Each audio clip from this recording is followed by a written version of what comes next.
Brandon, everybody knows the significance of May 18th, 2004, Randy Johnson's perfect game, but I don't think anybody really realizes or remembers the day after. So, and it's interesting, you didn't know either, and we didn't, so we actually looked it up. May 19th, 2004, at Turner Field in front of 19,921 fans. The game took 3 hours and 20 minutes.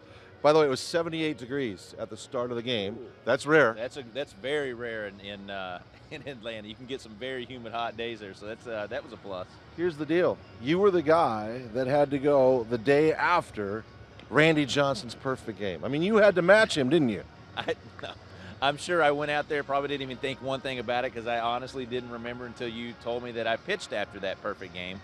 As many times as I've heard people talk about the perfect game, I never once thought, oh yeah, I pitched after that game. Do you remember the hoopla? I mean, Randy was out on the field doing the top 10 list with David Letterman. He was on my pregame show, the Braves pregame show, network hits all over. I mean, it was almost like your game was just like second fiddle.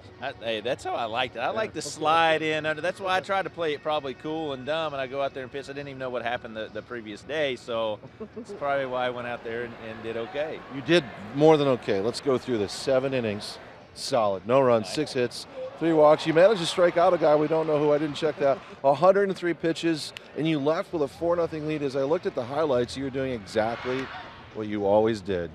Throwing balls and getting people to hit and ground out and walking off the mound. A lot of ground balls, the 1K, probably the pitcher.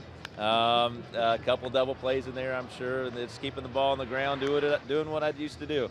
Hate to tell you this, though, but you got a no decision. Your pals in the bullpen, Mike Koplov, I'm sorry, Mike, and Papa Grande, Jose Valverde, they let it slip away. Do you remember? They had a 4-0 lead, man. I do not remember that either, although I mean, Big Papa used to get into trouble a little bit, maybe, make our hearts pound a little bit.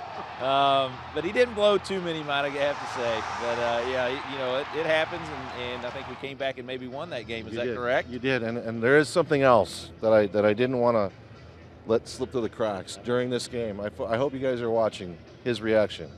In the top of the 5th inning, driving in Danny Bautista was Brandon Webb with an RBI single. Really? That's right.